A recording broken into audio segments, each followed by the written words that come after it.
Hi everyone, this is the last session of RRB Fit to Trade Theory. Okay, so ఎక్కడి నుంచి ఇంకా 2 days ఉంటుంది around, right? So 2 daysలో maximum confusion ఏమీ లేకుండా జస్ట్ ఇచ్చిన పీడిఎఫ్ని అలా చూసుకుంటూ వెళ్ళిపోతే చాలు. మీరు చాలాసార్లు రిపీట్గా చదివి ఉంటారు, రైట్? సో 1 or 2 times చదివితే కానీ మనకి టెక్నికల్ టెక్నాలజీస్ అవన్నీ అర్థం కావు, right? That to practice sessions attend అయిన వాళ్ళకి బెటర్ అడ్వాంటేజ్ అనేది ఉంటుందన్నమాట. ఓకే, సో నేను కూడా ఇందులో మళ్ళీ చెప్తున్నాను కదా, సో దాని ద్వారా మీకు ఒక ఐడియా అనేది వస్తుంది. Okay, so this is the last session. Okay, so let's start there. Viscosity of a fluid offers resistance to. So answer here is option B అనమాట. సో ప్రీవియస్ సెషన్లో కూడా సేమ్ క్వశ్చన్ అడిగాం కదా. సో ఇక్కడ ఏంటి అంటే విస్కాసిటీ అనేది ఒక ఫ్లూయిడ్ యొక్క ఇంటర్నల్ ఫ్రిక్షన్ అనమాట. అంటే ఫ్లూయిడ్స్ అనేవి ఇప్పుడు లిక్విడ్ అనుకుందాం. సో వాటర్ అలా తీసుకుంటే లేయర్గా మనం డివైడ్ చేస్తాం. ఒక లేయర్కి ఇంకో లేయర్కి మధ్యలో ఉంటుంది చూసారా, ఒక్కొక్క లేయర్ ఒక దానిపై జారుతున్నప్పుడు వాటి మధ్య రెసిస్టెన్స్ అనేది ఏర్పడుతుంది అనమాట. సో ఈ రెసిస్టెన్సే ఈ ఫ్లూయిడ్ ప్రవహించకుండా అడ్డుకుంటుంది అనమాట. సో దాన్ని మనం విస్కాసిటీ అని అంటున్నాం. ఓకే, సో మనకి బెస్ట్ ఎగ్జాంపుల్ చెప్పాలంటే తేనె. ఓకే, సో వాటర్కి, తేనెకి, హనీకి చూసుకుంటే హనీ అనేది మోర్ విస్కస్ ఇన్ నేచర్ కదా. సో చాలా ఇప్పుడు యాక్చువల్గా ఉన్న ఒక ఫ్లాట్ సర్ఫేస్ మీద మనం డ్రాప్స్ అనేవి తేనెని అలాగే వాటర్ డ్రాప్లెట్ అనేది మనం వేసామంటే తేనె అనేది చాలా స్లోగా జారుతుంది అనమాట. వాటర్ అనేది ఫాస్ట్గా జారిపోతుంది అనమాట. సో విస్కాసిటీ దేనికి హై ఉంది అంటే తేనెకి ఉంటుంది కదా. సో ఇక్కడ విస్కాసిటీ అంటే ఇంటర్నల్ రెసిస్టెన్స్ అని అనుకోవచ్చు మనం సింపుల్గా. ఓకే, సో ఇంటర్నల్ ఫ్రిక్షన్ ద్వారా మనకి ఫ్లూయిడ్ లేయర్స్ అనేవి ఒకదానికొకటి ఆపోజిట్ అంటే రెసిస్ట్ చేసుకోవడం ద్వారా ఈ ఫ్రిక్షన్ విస్కాసిటీ అనేది పెరుగుతుంది అనమాట. Okay, so option B is the right one. The 2 main functions of cutting oil are. So option A ఇచ్చాడు, for lubricating and removing the chips అన్నాడు. ఓకే, సో అంటే లూబ్రికేటింగ్ చేయడానికి మరియు చిప్స్ని తొలగించడానికి అని అంటున్నాడు. ఇది పార్షియల్గా కొంతవరకు ఫ్యాక్ట్ అయినప్పటికీ కటింగ్ ఆయిల్స్ యొక్క మేజర్ ఫంక్షన్ ఏంటి అంటే టెంపరేచర్ని నియంత్రించడం అనమాట. ఓకే, సో అది ఫస్ట్ ఆప్షన్గా మనం కన్సిడర్ చేయాలి.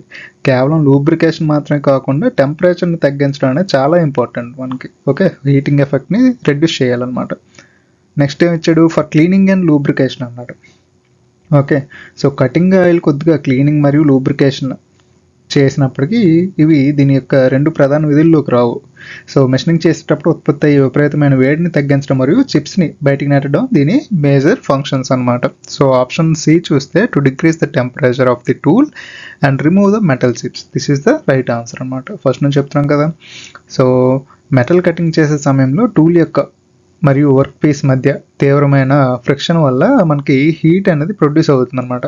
సో దీనివల్ల టూల్ పాడైపోకుండా ఉండడానికి కూలింగ్ చేయాలి మనం. సో అలాగే కటింగ్ చేసే ప్రాంతంలో తయారయ్యే మనకి అవుట్పుట్ చిప్స్ ఉంటాయి కదా చిన్నవి. సో అవి ఎప్పటికప్పుడు తొలగిపోవడానికి కటింగ్ ఆయిల్ అనేది అత్యంత ముఖ్యమైన పాత్ర అనేది పోషిస్తుంది అన్నమాట. Okay, next to give high quality finish and to lubricate అన్నాడు. సో ఫినిషింగ్ మెరుగుపరచడం, లూబ్రికేషన్ జరగడం అనేది కటింగ్ ఆయిల్ ఉపయోగించడం వల్ల కలిగే సెకండరీ బెనిఫిట్స్ అనమాట. సో అంతేగాని ఇది మెషినింగ్ ప్రక్రియలో అత్యంత ప్రాథమికమైనది కాదు. సో ఫస్ట్ మేజర్ ఫంక్షన్స్ ఏవి అంటే to decrease the temperature and remove the metal chips అని. Okay, so these are the main functions of the cutting oil. Okay, the cutting tool used to finish a hole and to slightly enlarge it is known as. So reamer గురించి అడుగుతున్నాడు. So option D is the answer అనమాట. Drill అంటే ఏంటి, hole చేస్తుంది. Tap అంటే internal threads cut చేయడానికి. Die అనేది external threads. Okay, so ఇప్పటికే మీకు చాలాసార్లు మనం డిస్కస్ చేసాం కనుక నేను ప్రతిదీ ఇన్ డీటెయిల్ చెప్పట్లేదు, just it's a flow like thing. Okay, so reamer గురించి తెలుసు కదా. మనం ఏం చేస్తాం, ఒక డ్రిల్ చేసిన అంటే ఆల్రెడీ డ్రిల్ చేసిన హోల్కి మనం ఫినిషింగ్ చేయడానికి. ఓకే, సో అదే కాకుండా సమ్వాట్ డైమెన్షనల్ యాక్యురసీని అచీవ్ చేయడానికి. అంటే ఇప్పుడు సపోజ్ హోల్ ఇలా ఉందనుకోండి, ఇది ఎగ్జాక్ట్ డైమెన్షన్ మనం డ్రిల్ ద్వారా అచీవ్ చేయలేం. సమ్వాట్ ఇంకొంచెం తక్కువ మెటీరియల్ రిమూవల్ రేట్తో డైమెన్షనల్ యాక్యురసీని అచీవ్ చేయొచ్చు అన్నప్పుడు మనం ఈ రేమర్స్ని యూజ్ చేస్తాం అన్నమాట. ఈ రేమర్స్ ఏం చేస్తే ఈ డైమెన్షన్ అంటే 25 ఉందనుకోండి, నియర్ బై వాల్యూకి మనం ఈ రేమర్స్ ద్వారా అచీవ్ చేయొచ్చు అనమాట. ఓకే, సో అలా అచీవ్ చేసే సమయంలో మనకేంటి గుడ్ సర్ఫేస్ ఫినిష్ కూడా అబ్టైన్ చేస్తాం ఈ రేమర్స్ యూజ్ చేయడం వల్ల. Okay, next the following type of zig suits best for drilling of holes in hollow cylindrical components which relatively smaller out size and inside diameter such as. So first ఏంటి solid type zig. So ఇది సాధారణంగా మరియు స్థిరమైన design కలిగిన ఒక ప్రాథమిక zig అనమాట. ఇది ప్రత్యేకంగా హాలో సిలిండ్రికల్ భాగాలను సరిగ్గా పట్టుకోవడానికి లేదా వాటికి రేడియల్ రంధ్రాలు వేయడానికి సరిపోదు ఇది. నెక్స్ట్ పాట్ టైప్ జిగ్ అన్నాడు. సో ఇది రైట్ ఆన్సర్ అనమాట. Okay, so option B. So ఒక జిగ్ దాని బాడీ ఒక పాట్ షేప్లో ఉంటుంది, అలాగే బుషెస్ లేదా స్లీవ్స్ వంటి హాలో సిలిండ్రికల్ భాగాలను వాటి అవుట్ సైడ్ మరియు ఇన్సైడ్ డయామీటర్ ఆధారంగా ఖచ్చితంగా లోపల అమర్చడానికి అంటే లొకేట్ చేయడానికి మరియు క్లాంప్ చేయడానికి ఇది అత్యంత అనుకూలంగా ఉంటుందన్నమాట. ఓకే, సో ఇది సిలిండర్ భాగాలపై రంధ్రాలు చేయడానికి పర్ఫెక్ట్గా సరిపోతుంది. So option B is the right one. Next box type అన్నాడు. ఇది ఒక క్లోజ్డ్ పెట్టిలాగా ఉంటుందన్నమాట. ఓకే, సో దీన్ని ఒకే వర్క్ పీస్పై మల్టిపుల్ ఫేసెస్ అంటే మల్టిపుల్ ప్లేన్స్ అయినా అనొచ్చు, ఫేసెస్ అయినా అనొచ్చు, మల్టిపుల్ ఫేసెస్ పైన రంధ్రాలు చేయాల్సి వచ్చినప్పుడు ఉపయోగిస్తారన్నమాట. Okay, next open type jig అన్నాడు. సాధారణంగా చదునైన మరియు సాధారణ భాగాలపై ఒకవైపు నుండి అంటే వన్ సైడ్ నుంచి డ్రిల్లింగ్ చేయడానికి ఉపయోగించే ఓపెన్ టైప్ జిగ్ రకం అనమాట ఇది. Okay, so option B is the right one. A jig or fixture is used when. So these are all used when the mass production of the part is required. So రెండు mass production చేయాల్సినప్పుడు use చేస్తాం అనమాట. అంటే భారీ ఎత్తున విడిభాగాలు ఉత్పత్తి చేయడాన్ని మనం మాస్ ప్రొడక్షన్ అంటాం కదా. సో జిగ్లు మరియు ఫిక్చర్లు అనేవి ప్రధానంగా మాస్ ప్రొడక్షన్ లేదా లార్జ్ స్కేల్ మ్యానుఫ్యాక్చరింగ్ కోసం ఉపయోగిస్తారు. ఇవి ప్రతిసారి విడిభాగాలు కొలవాల్సిన అవసరం లేకుండా ఒకేలాంటి భాగాలను వేగంగా మరియు తక్కువ ఖర్చుతో తయారు చేయడానికి సహాయపడతాయి అన్నమాట. Okay, so option is the right one. The cutting tool with several thousands of cutting edges is. So simple కదా, option C. Okay, so cutting edges ఎక్కువగా దేనికి ఉంటాయి?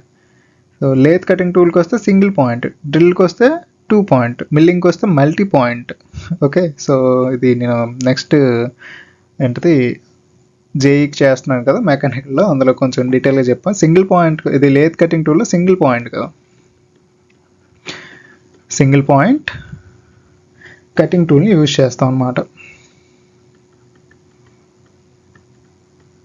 ఓకే, సో దీనిలో మెటల్ని కట్ చేయడానికి కేవలం ఒకే ఒక ప్రధాన కటింగ్ ఎడ్జ్ అనేది ఉంటుందన్నమాట. ఓకే, సో ఇది రాంగ్. నెక్స్ట్ డ్రిల్కి వచ్చేటప్పటికి ఇక్కడ 2 లేదా కంటే ఎక్కువ కటింగ్ ఎడ్జెస్ మాత్రం ఉంటాయి అన్నమాట. కన్సన్ట్రేషన్ మేజర్గా 2. Okay, 2 point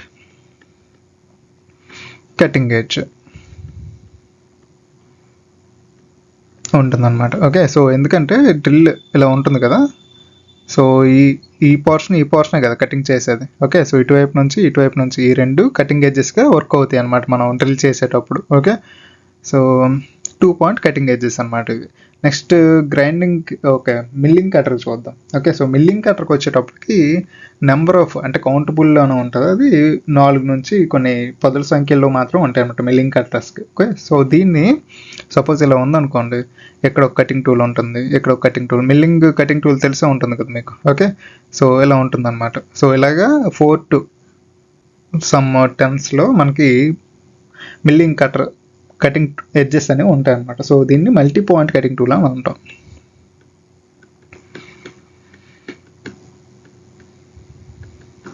multi point cutting tool. Okay, so దీన్ని టూల్ అని రాద్దాం, పైన కటింగ్ ఎడ్జెస్ అని రాసాం కదా, cutting tool. Okay, so grinding వీల్కి వచ్చేటప్పటికి మాత్రం మనకి గ్రైండింగ్ వీల్ అనేది లెక్కలేనన్ని సూక్ష్మమైన అబ్రాసివ్ గ్రెయిన్స్ ఓకే మరియు బాండింగ్ మెటీరియల్తో చేయబడి ఉంటుంది కదా. సో ఈ వీల్ ఉపరితలంపై వేలాది లేదా కొన్ని ల్యాక్స్ అనుకోవచ్చు, అన్కౌంటబుల్ కదా. So thousands of abrasive grains ఉంటాయి, అవన్నీ కటింగ్ యాక్షన్ కలిగి ఉంటాయి కదా. సో అందుకు మనం ఇక్కడ సెవరల్ థౌజండ్స్ ఆఫ్ లేదా ఇన్ఫినిటీ అని కూడా అనొచ్చు. ఓకే, సో అలాంటప్పుడు మనకి గ్రైండింగ్ వీల్ అనేది వస్తుంది అనమాట. ఓకే, సో ఇదేంటి several thousands of cutting edges.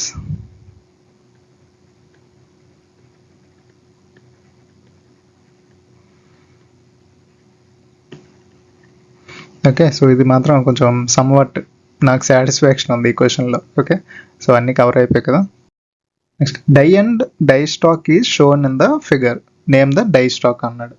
So option ఏంటి, ప్లెయిన్ డై స్టాక్ అన్నాడు. సో ఇది సాధారణంగా డై స్టాక్, సాధారణమైన డై స్టాక్. దీనిలో డైని బిగించడానికి ప్రత్యేకమైన అడ్జస్టింగ్ స్క్రూ లేదా కోనికల్ పాయింటెడ్ స్క్రూలు అనేవి ఉండవు. ఓకే, సో ఇది బటన్ డై స్టాక్ అనమాట. Option B is right one. So ఇక్కడ ఇమేజ్లో చూపించిన విధంగా రౌండ్ లేదా బటన్ ఆకారంలో ఉండే డైలను, అంటే సర్క్యులర్ స్ప్లిట్ లేదా బటన్ డైస్ బిగించడానికి ఒక డై స్టాక్ని ఉపయోగిస్తారు అన్నమాట. దీనిలో డైని సమ్వాట్ సేఫ్గా బిగించడానికి లాకింగ్ స్క్రూస్ మరియు దాని పరిమాణాన్ని సర్దుబాటు చేయడానికి కోనికల్ పాయింటెడ్ అడ్జస్టింగ్ స్క్రూస్ అనేవి ఉంటాయన్నమాట. ఓకే, సో ఈ రెండు మేజర్ మనకి. ఓకే, సో దాన్ని బట్టి మనం బటన్ డై స్టాక్ అని చెప్పామన్నమాట. క్విక్ స్టాక్ అంటే ఇది డైల్ని వేగంగా మార్చడానికి లేదా భద్రపరచడానికి ఉపయోగించే వేరే రకమైన స్టాక్ అనమాట. Okay, so next adjustable screw plate die stock అన్నాడు. సో ఇది 2 లేదా అంతకంటే ఎక్కువ భాగాలతో కూడిన స్ప్లిట్ డైస్ అనమాట. సో సర్దుబాటు చేయడానికి వాడే ప్రత్యేకమైన స్టాక్ ఇది. Okay, so option B is the right answer for this question. The process used for removing scratches used for pre machined surfaces అన్నాడు. సో ఎనమిలింగ్కి వస్తే ఏంటంటే ఇది మెటల్ యొక్క ఉపరితలంపై గాజు లాంటి గ్లాసీ ఫినిష్ అనేది అచీవ్ చేయడం కోసం యూజ్ చేస్తాం అనమాట. కెమికల్ యూజ్ చేసి, అంటే విట్రస్ ఎనామిల్ అంటారు. సో దాన్ని ఒక లేయర్గా పోసి మనం వేడి చేయడం ద్వారా ప్రొటెక్షన్ అలాగే అపిరెన్స్ కూడా బాగుంటుంది అనమాట. సో దీనికి స్క్రాచ్ తొలగించడానికి సంబంధం లేదు. నెక్స్ట్ పెయింటింగ్ అంటే తెలుస్తుంది, దీనివల్ల కూడా అంత యూజ్ ఉండదు అనమాట. Okay, so remove the scratches అంటే దీనివల్ల స్క్రాచెస్ రిమూవ్ అవ్వవు కదా. నెక్స్ట్ ఆక్సిడేషన్ అన్నాడు. సో ఇది మెటల్పై రసాయన చర్య ద్వారా ఆక్సైడ్ పొరను ఏర్పరచడం, లైక్ తుప్పు పట్టడం లేదా ఎనోడైజింగ్. ఓకే, సో ఇది ఉపరితలంపై ఉన్న గీతలను తొలగించడానికి బదులుగా రసాయన మార్పును తెస్తుంది అనమాట. సో రిమైనింగ్ ఏంటి, polishing. Option D is the right answer అనమాట. సో మనకి ప్రీ మెషిన్డ్ సర్ఫేసెస్ వల్ల మెటల్ ఉపరితలంపై ఏర్పడిన స్క్రాచెస్ గరుగుదనాన్ని తొలగించి ఉపరితలాన్ని అత్యంత నునుపుగా మరియు మెరిసేలా చేయడానికి పాలిషింగ్ ప్రక్రియను ఉపయోగిస్తారనమాట. ఓకే, సో ఇది అబ్రెసివ్ కాంపోనెంట్స్ సహాయంతో ఉపరితలంపై ఫైన్ ఫినిషింగ్ని ఇస్తుంది అనమాట. So polishing is the right answer. Which one of the following statement is not true about the lapping అన్నాడు. నాట్ అన్నాడు కనుక మనం రైట్ని నెగ్లెక్ట్ చేయాలి. ఓకే, సో ఫస్ట్ ఆన్సర్ ఏంటి, it is a slow process అన్నాడు. ఇది రైటే. సో ఎందుకంటే ల్యాపింగ్ అనేది ఫినిషింగ్, అంటే ఉపరితలాన్ని అత్యంత మైక్రోస్ లెవెల్లో మనకి ఫినిషింగ్ చేయడానికి అలాగే యాక్యురసీతో అచీవ్ చేయడానికి చేసే సూపర్ ఫినిషింగ్ ఆపరేషన్ కదా. సో ఇందులో మెటల్ తొలగించే, అంటే ఎంఆర్ఆర్ మెటీరియల్ రిమూవల్ రేట్ అనేది చాలా తక్కువగా ఉంటుంది అనమాట. కాబట్టి చాలా నెమ్మదిగా జరుగుతుంది, slow process. So next option ఏంటి, it is an abrasive process అన్నది. ఇది కూడా నిజమే కదా. ల్యాపింగ్ అనేది అబ్రాసివ్ పార్టికల్స్ మరియు ల్యాపింగ్ కాంపౌండ్ సహాయంతో ఉపరితలాన్ని సర్ఫేస్ ఫినిషింగ్ అని చేస్తుంది మనకి. Okay, next it uses bonded abrasives అన్నాడు. ఇది రాంగ్ అనమాట, రిలేటెడ్ టు ద గ్రైండింగ్ ఇది. ఓకే, సో ఆన్సర్ అనేది, సో ఇక్కడ ల్యాపింగ్ అబ్రాసివ్ పార్టికల్స్ అనేవి గ్రైండింగ్ వీల్ మాదిరిగా గట్టిగా అతుక్కొని ఉండవు, అంటే బాండెడ్ అయ్యి ఉండవు అనమాట. సో దానికి బదులుగా లూబ్రికెంట్తో కూడిన లూజ్ అబ్రాసివ్స్, ల్యాపింగ్ పేస్ట్ లేదా పౌడర్ ఉంటుంది కదా, దాని రూపంలో ల్యాప్ టూల్ మరియు వర్క్ పీస్ మధ్య ఫ్రీగా కదులుతాయి అనమాట. సో బాండెడ్ అబ్రాసివ్ని గ్రైండింగ్ వీల్స్లో ఉపయోగిస్తాం. కాబట్టి ఇది ల్యాపింగ్ గురించి ఇచ్చిన రాంగ్ స్టేట్మెంట్ అనమాట. Okay, next tight tolerance can be obtained by lapping అన్నాడు. ఇది కూడా రైటే కదా. సో ల్యాపింగ్ చేయడం ద్వారా మైక్రాన్ స్థాయిలో మనకి high dimensional accuracy and tight tolerance అనేవి మనం అచీవ్ చేస్తాం. అలాగే సూపర్ ఫినిషింగ్ అనేది అబ్టైన్ చేస్తాం, right. So option C is the right one for this question. The capacity of pump is expressed in, so weight అన్నాడు. So బరువు అనేది పంపు యొక్క మాస్ లేదా గురుత్వాకర్షణ శక్తిని కొలవడానికి ఉపయోగిస్తారు, కానీ అది పంపు యొక్క కెపాసిటీని సూచించడానికి కాదు. నెక్స్ట్ ఆర్పిఎం అనేది పంపు యొక్క మోటార్ లేదా షాఫ్ట్ తిరిగే వేగాన్ని కొలవడానికి ఉపయోగించే ప్రమాణం కదా. సో ఇది వేగాన్ని సూచిస్తుంది కానీ పంపు కెపాసిటీ కాదు. నెక్స్ట్ కాస్ట్ కూడా కాదు కదా. నెక్స్ట్ మిగిలింది ఏంటి లీటర్ పర్ మినిట్ అనమాట, ఎల్పిఎం. ఓకే, సో ఎల్పిఎం అని కూడా అంటారు షార్ట్ కట్లో, సో అది కూడా గుర్తుంచుకోవాలి, లీటర్ పర్ మినిట్ అనమాట. సో ఒక పంపు ఒక నిర్దిష్ట సమయంలో ఎంత పరిమాణంలో ఫ్లూయిడ్ లేదా వాటర్ని పంప్ చేయగలదు లేదా డిశ్చార్జ్ చేయగలదు అనే దాన్ని బట్టి డిశ్చార్జ్ రేట్ లేదా కెపాసిటీ, ఓకే, పంప్ సామర్థ్యం అని అంటారు. సో ఈ కెపాసిటీని డిసైడ్ చేస్తారన్నమాట. సో లీటర్ పర్ మినిట్ లేదా క్యూబిక్ మీటర్స్ అని కూడా అంటారు, ఆర్ క్యూబిక్ మీటర్లో కొలుస్తారు అనమాట. Okay, so option D. Which one of the following is used for making a branch right angle to the main line in pipe fittings? So that is option A చూద్దాం. Union అన్నాడు. Union అనేది ఒక లైన్లో ఉండే రెండు పైపులకి సులభంగా కలపడానికి లేదా డిస్కనెక్ట్ చేయడానికి ఉపయోగించే పైప్ ఫిట్టింగ్ అనమాట. ఇది ప్రధానంగా లైన్కి రైట్ యాంగిల్ బ్రాంచ్ను తయారు చేయడానికి ఉపయోగించబడుతుంది ఇక్కడ. ఓకే, సో రైట్ యాంగిల్ అని అడగడానికి ఇది జస్ట్ స్ట్రైట్గా ఉండే కనెక్షన్స్ మాత్రమే రెండు పైపులు కలపడానికి యూజ్ చేస్తాం. ఎల్బో అన్నాడు. ఎల్బోను పైప్ లైన్కి దిశను మార్చడానికి, అంటే 90 degrees లేదా 45 degrees కోణంలో మార్చడానికి ఉపయోగపడుతుంది అన్నమాట. ఇది ప్రధాన లైన్ నుండి కొత్త బ్రాంచ్ వేరు చేయడానికి కాదు ఇది. ఓకే, సో కేవలం ఉన్న లైన్ని దారి మార్చడానికి వాడతారు. ఇక్కడ ఏమి ఇచ్చాడు, branch right angles to the main line in the pipe అన్నాడు. ఓకే, సో అది గుర్తుంచుకోవాలి. టీ ఆకారం ఉండే ఫిట్టింగ్ అనేది ప్రధాన పైప్ లైన్కి సరిగ్గా రైట్ యాంగిల్ అంటే 90 degrees ఉండే మరొక బ్రాంచ్ పైప్ని కనెక్ట్ చేయడానికి లేదా లైన్ రెండు దిశలకి కన్వర్ట్ చేయడానికి ఉపయోగపడుతుంది అన్నమాట. సో ఆప్షన్ సి అన్నమాట. ఓకే,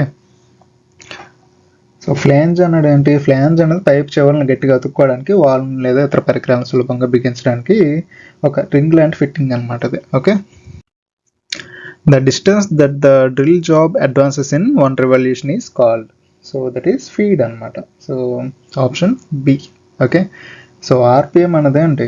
రెవల్యూషన్ పర్ మినిట్ కదా. ఇది డ్రిల్ బిట్ యొక్క స్పిన్డిల్ ఒక నిమిషానికి ఎన్ని రొటేషన్స్ తిరుగుతుందో చెప్పే వేగం అనమాట. ఫీడ్ అంటే ఏంటి? డ్రిల్ బిట్ ఒక 1 కంప్లీట్ రెవల్యూషన్ తిరిగినప్పుడు అది వర్క్ పీస్ లోపలికి ఎంత దూరం చచ్చిపోతుందో, అంటే ఎంత అడ్వాన్స్ అవుతుందో దాన్ని ఫీడ్ అని అంటాం అనమాట. సో దీన్ని మనం ఎంఎం పర్ రెవల్యూషన్స్లో కొలుస్తాం అన్నమాట. ఓకే, ఫీడ్ని మనం. ఓకే, సో కటింగ్ స్పీడ్ అన్నాడు. ఇది డ్రిల్ బిట్ యొక్క కటింగ్ స్పీడ్, అంచు ఉపరితలం వర్క్ పీస్ను తాకుతూ తిరిగే లీనియర్ స్పీడ్ అనమాట. ఓకే, సో దీన్ని సాధారణంగా మీటర్ పర్ మినిట్లో కొలుస్తాం అనమాట, లీనియర్ స్పీడ్, కటింగ్ స్పీడ్ని. Okay, okay, next machine speed అనేది కేవలం మెషిన్ యొక్క సాధారణ వేగాన్ని సూచించే టెర్మినాలజీ అనమాట. Next feed is the right one. Which type of drill is preferred for fast and accurate work in fitting shops అన్నాడు. ఫ్లాట్ డ్రిల్ అంటే ఇది పురాతనమైనవి అనమాట. ఓకే, సో దీన్ని చేతితో తయారు చేస్తారు మరియు దీన్ని యాక్యురేట్ లేదా వేగవంతమైన పనులు చేయడం కష్టం కొంచెం. Okay, so straight fluted drill అన్నాడు. ఈ డ్రిల్ యొక్క ఫ్లూయిడ్స్ అంటే గార్డులు ఉంటాయి కదా, సో మెలితిరిగి ఉంటాయి.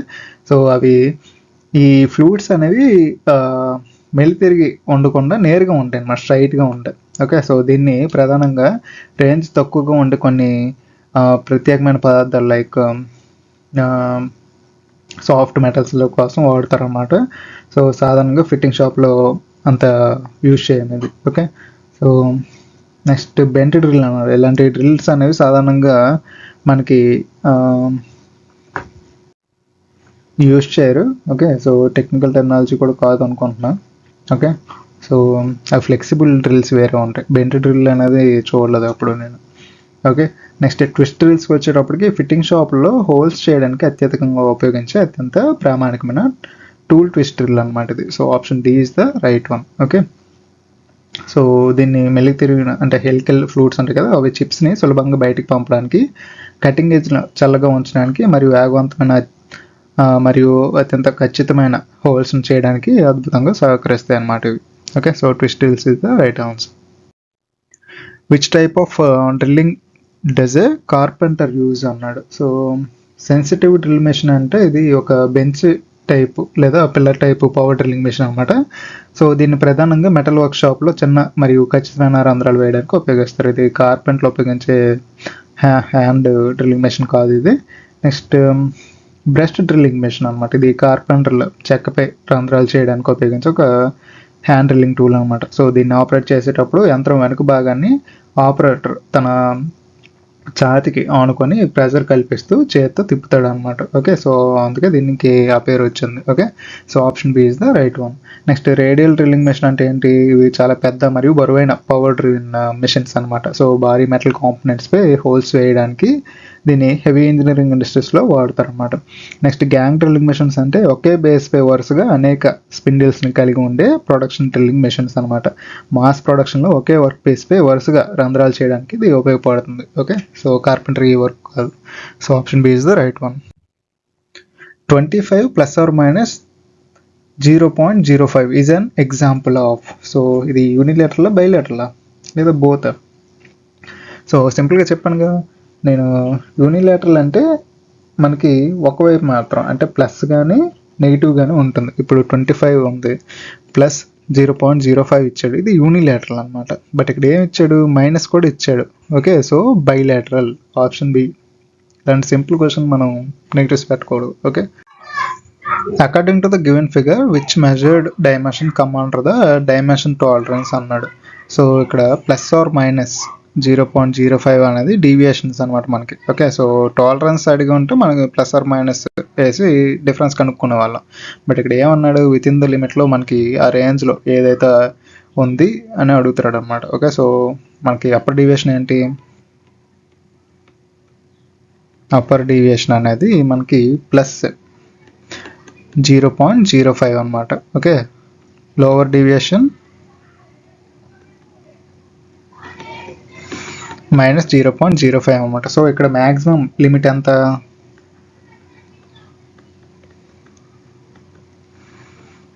So basic size plus upper deviation. Okay, so ఇక్కడ ఎంత అవుతుంది? 45 ప్లస్ 0.05 అనమాట. Okay, so it comes out to be 45.05 కదా. Okay, so next minimum limit.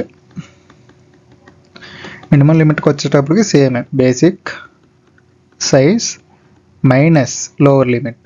Okay, so ఇక్కడ మైనస్ ఇచ్చడం, మైనస్ లోవర్ లిమిట్ అనమాట. ఏంటి? 45 మైనస్ 0.05 అనమాట. ఓకే, మైనస్ ఆఫ్ మైనస్ కాదు, టోటల్గా నేను కన్సిడర్ చేసి చెప్పాను. Okay, so 44.95.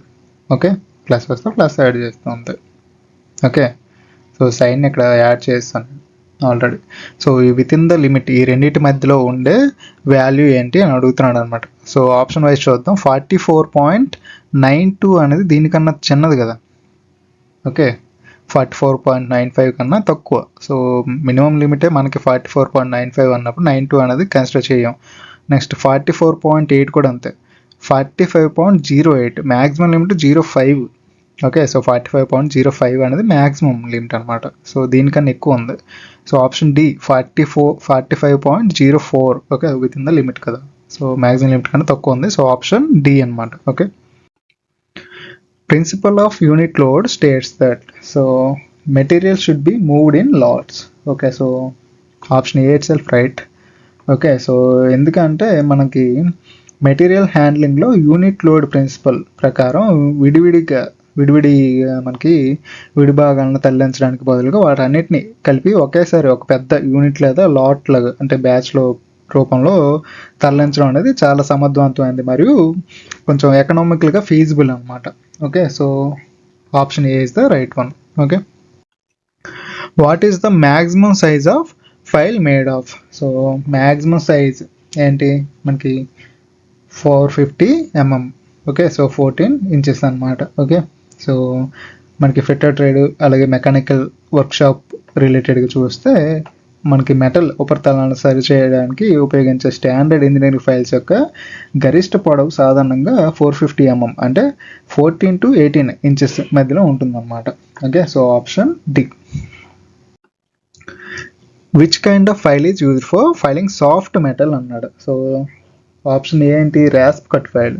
సో ఇది వుడ్, లెదర్ మరియు ఇతర మృదువైన నాన్ మెటాలిక్ పదార్థాల కోసం ఉపయోగించబడుతుంది అనమాట. ఓకే, సో ఇది మెటల్స్ కోసం కాదు. ఓకే, సో సాఫ్ట్ అనగానే మనకి అదే గుర్తు వస్తుంది కదా, ర్యాస్ప్ కట్. సో అది కాదనమాట. So next curved cut. Curved cut అనేది ఇది అల్యూమినియం, టిన్, కాపర్ మరియు ప్లాస్టిక్ వంటి సాఫ్ట్ మెటీరియల్స్ వెడల్పైన ఉపరితలాలపై ఫైలింగ్ చేయడానికి ఉపయోగపడుతుంది. అయితే మనకి సాధారణంగా సాఫ్ట్ మెటల్ ఫైలింగ్కి సింగిల్ కట్ని ఎక్కువగా యూజ్ చేస్తాం అనమాట. ఓకే, సో కర్వ్డ్ అనేసరికి ఇక్కడ మెటీరియల్ కూడా ఎక్కువగా రిమూవ్ అవుతుంది.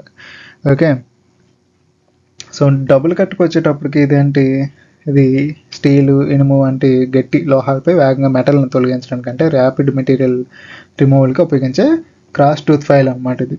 ఓకే, సో ఇది సాఫ్ట్ మెటల్స్ సరిపోదు. ఓకే, సింగిల్ కట్ ఫైల్ అనేది రైట్ ఆన్సర్ అనమాట ఇక్కడ. Okay, so option D. Okay, so ఈ ఫైల్ ఫేస్ పైన ఒకే దిశలో సమాంతరంగా టీత్ అనేవి కట్ చేయబడి ఉంటాయి అనమాట. ఓకే, సో ఇది బ్రాస్, అల్యూమినియం, బ్రాంజ్, కాపర్ వంటి మృదువైన లోహాలపై ఫినిషింగ్ చేయడానికి యూజ్ అవుతుంది అనమాట. ఓకే, ఫైలింగ్ చేయడానికి. Identify the figure of the file given below అన్నాడు. సో ఇదేంటి చెప్పొచ్చు మీరు, సింగిల్ కట్ట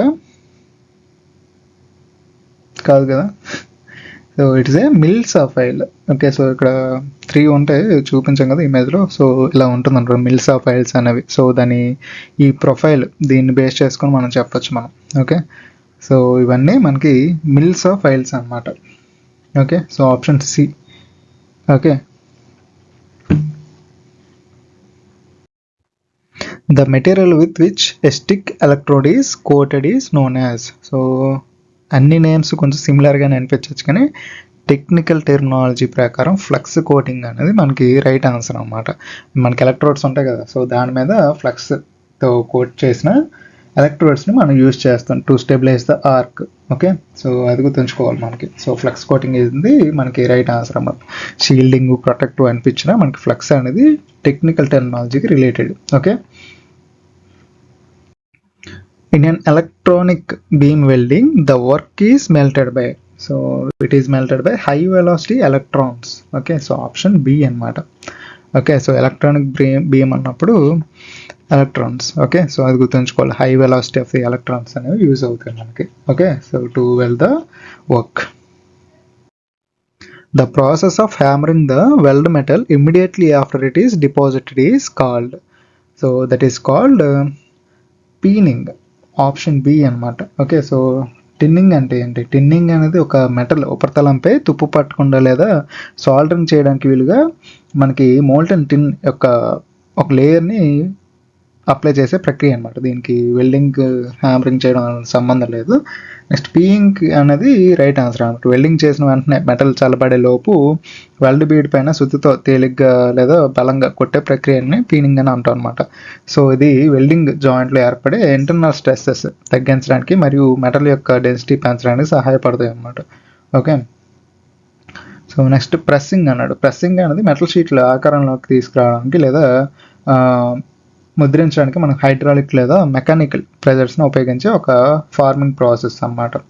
నెక్స్ట్ డ్రెస్సింగ్ అన్నాడు. డ్రెస్సింగ్ దేనికి రిలేటెడ్, గ్రైండింగ్ కదా. ఓకే, సో ట్రూయింగ్, డ్రెస్సింగ్ అని చెప్పుకున్నాం కదా. సో ఈ గ్రైండింగ్ రిలేటెడ్ టెర్మినాలజీ అనమాట. ఓకే,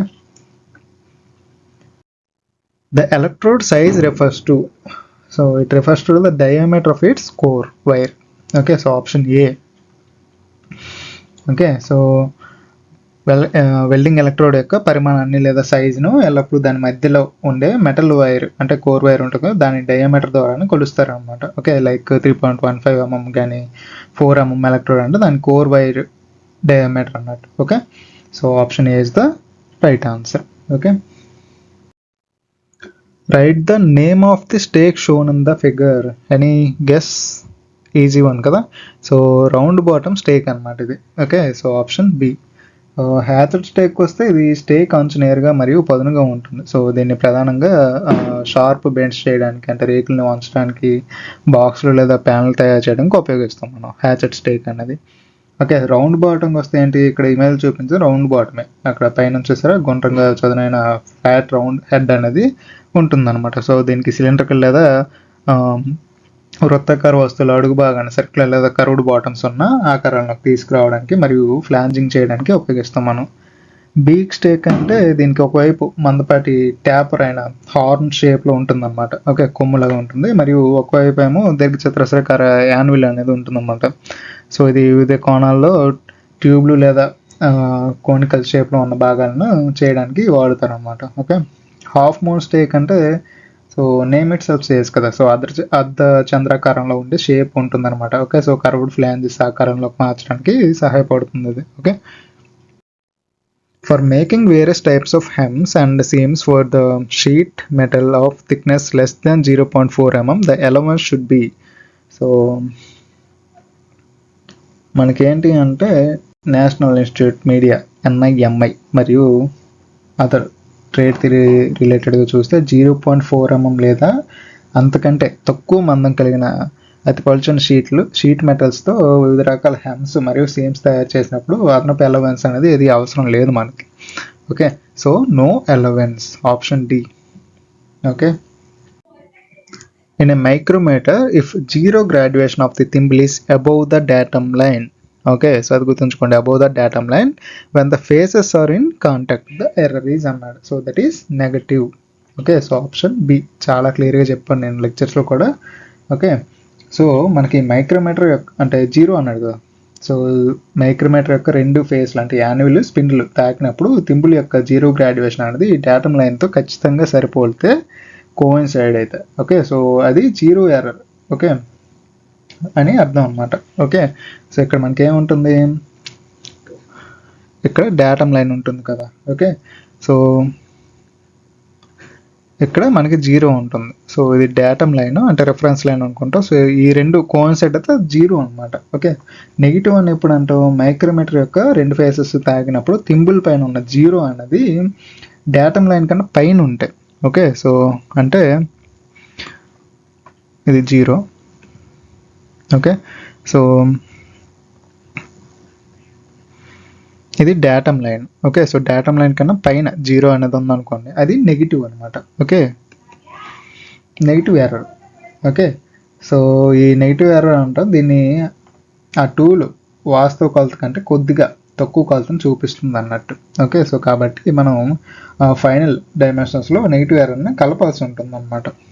చెప్పాను కదా, నెగిటివ్ ఎర్రర్ ఉంటే యాడ్ చేయాలి, పాజిటివ్ అంటే సబ్ట్రాక్ట్ చేయాలి, simple. Okay, so next positive అన్నాడు. పాజిటివ్ అంటే ఏంటి, సింపుల్, దీనికి నెగిటివ్కి ఆపోజిటే కదా. డాటమ్ లైన్కి ఎక్కడ ఉండాలి, ఇది డాటమ్ లైన్, జీరో లైన్ అనేది కింద. ఓకే, సో బిలో ఉంటుంది అనమాట. సో రాదు డాటమ్ లైన్ అని. ఓకే, సో కింద ఉంటే అది మనకి పాజిటివ్ ఎర్రర్ అనమాట. Okay, positive zero error. So ఇక్కడ బిలో ఉంటుంది కనుక మనం పాజిటివ్ జీరో ఎర్రర్ అనమాట. ఓకే, సో దీన్ని ఏం చేయాలి, మనం సబ్ట్రాక్ట్ చేయాలన్నమాట. Okay, so answer here is option B అనమాట. ఓకే, సో పైన అన్నాడు కనుక నెగిటివ్ ఎర్రర్, బట్ ఫైనల్ అవుట్పుట్కి వచ్చేటప్పటికి టోటల్ రీడింగ్ కనుక్కోవాలన్నప్పుడు మనం యాడ్ చేయాలి నెగిటివ్ ఎర్రర్ని ఎంతైతే వచ్చిందో. Okay, name the division marked X indicates. So options main scale division అన్నాడు. సో అది మెయిన్ స్కేల్ డివిజన్ కాదు, ఇలా లైన్స్ ఉన్నాయి కదా, అది vernier graduations. Okay, so option B. Okay, so option B is the right one. So ఇచ్చిన micrometer మనం ఇమేజ్లో చూస్తే స్లీవ్ యొక్క డాటమ్ లైన్కి సమాంతరంగా కొద్దిగా పైన చిన్న గీతలు అనేవి ఇవ్వబడ్డాయి కదా, ఇవి మైక్రోమీటర్ రీడింగ్ మరింత ఖచ్చితంగా ఓకే లైక్ 0.0001 mm వరకు చదవగలిగేలా సహాయపడేలా ఉండే వెర్నియర్ డివిజన్ గ్రాడ్యుయేషన్స్ అనమాట. ఓకే, సో ఇమేజ్లో చూద్దాం. సో ఇలా ఉంటుంది మీకు. Okay, so slew with vernier graduations అని ఉంది కదా. సో హారిజాంటల్ ఇది మనకి ప్రీవియస్గా చెప్పాం కదా, సో ఇది డాటమ్ లైన్. సో ఇక్కడ జీరో ఉంటే జీరో ఎర్రర్ అనమాట. ఓకే, సో దానికి కరెక్ట్గా కోయిన్సైడ్ అయింది, ఎర్రర్ ఏం లేనట్టు. ఒకవేళ పైన ఉంటే నెగిటివ్, ఇది ఈ జీరో రీడింగ్ అనేది పైన ఉంది అనుకోండి నెగిటివ్, కింద ఉంటే పాజిటివ్ అనమాట అలాగా. ఓకే, సో ఇక్కడ ప్యారలల్గా ఈ డాటమ్ లైన్కి, డాటమ్ లైన్ కదా, సో దానికి ప్యారలల్గా కొన్ని గ్రాడ్యుయేషన్స్ అనేవి ఇచ్చారనమాట. సో దాన్ని ఏమంటారు, వెర్నియర్ గ్రాడ్యుయేషన్స్ అవి. ఓకే, సో ర్యాచెట్ స్టాప్ గుర్తుందా, యూనిఫామ్గా ప్రెజర్ని అప్లై చేస్తాయి అన్నమాట. సో అది అడిగే ఛాన్సెస్ చాలా ఉంటాయి. ఓకే, నెక్స్ట్ ఇక్కడే భాగాలన్నీ కనబడుతున్నాయి. యాన్యువల్ అంటే ఏంటి, spindle lock, frame, okay, so thimble. Okay, a micrometer has a negative error of 0.02. Okay, so negative error అన్నాడు కదా, నెగిటివ్ ఎర్రర్ అంటే -0.02. ఓకే, సో ఇక్కడ మనకి if micrometer reading is 21.4 mm then what will be the actual reading అన్నాడు. Okay, so మనకి formula ఏంటి actual రీడింగ్కి,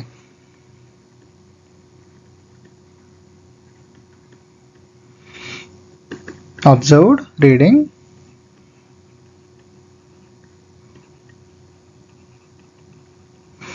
minus okay total error అనమాట. అది పాజిటివ్ అవ్వచ్చు, నెగిటివ్ అవ్వచ్చు, ఏదైనా టోటల్ ఎర్రర్ ఎంత అనేది మనం ఇక్కడ రాయాలి. 0 అయితే 0 సబ్స్టిట్యూట్ చేస్తాం అంతే. ఓకే, సో ఇక్కడ మనకేం ఇచ్చాడు, నెగిటివ్ ఎర్రర్ ఇచ్చాడు. Okay, so actual reading equals to observed reading అంత 21.42 minus okay minus total error అంత నెగిటివ్ ఎర్రర్ అన్నాడు. So -0.02.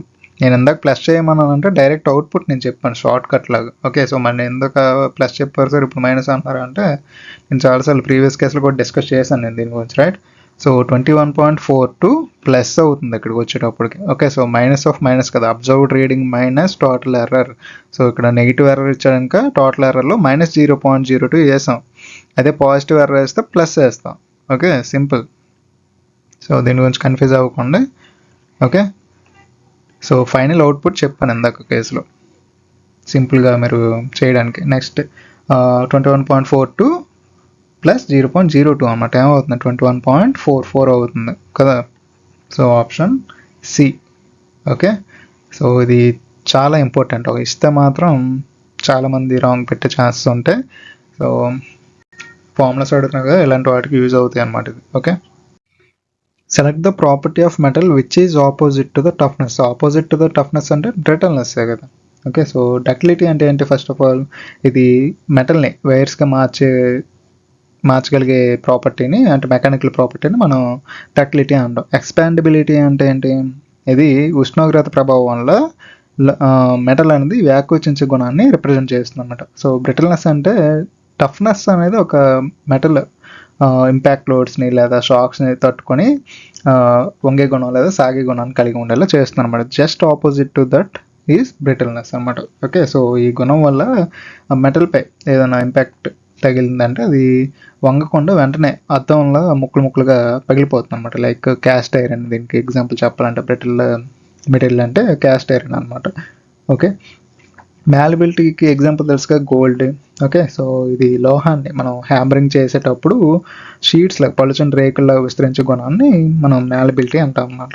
Okay, best malleability material అంటే gold. Okay, the sine bar of 100 mm is placed at an angle of 30 degrees on the gauge block. What will be the height of the gauge block అన్నాడు. Okay, so sine bar length ఇచ్చాడు కదా, అంటే gauge blocks ఇలా place అవుతాయి కదా. So ఇది datum అనుకుంటే sign bar ఇలా ప్లేస్ అవుతుంది. Okay,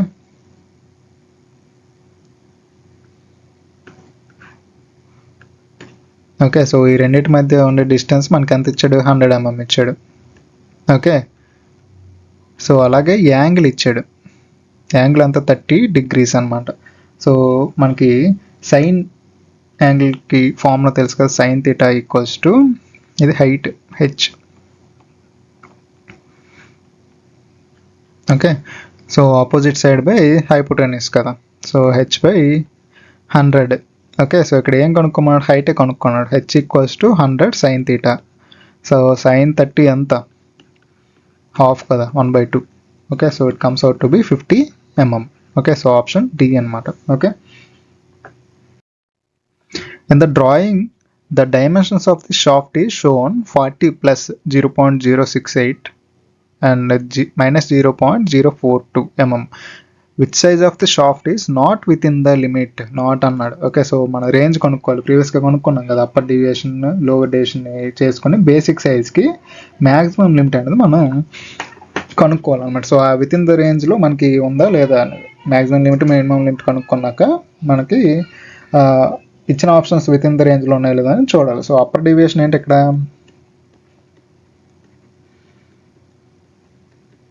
upper deviation equals to plus 0.068 అనమాట. ఓకే, నెక్స్ట్ లోవర్ డీవియేషన్ ఏంటి,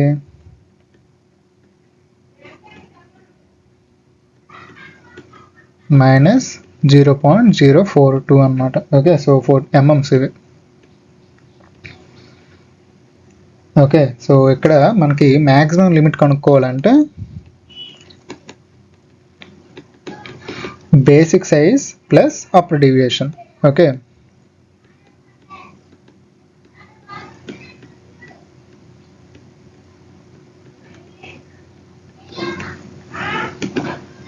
ఓకే, సో అప్పర్ డీవియేషన్ అంతా 40 plus 0.068, so it comes out to be 40.068 అనమాట.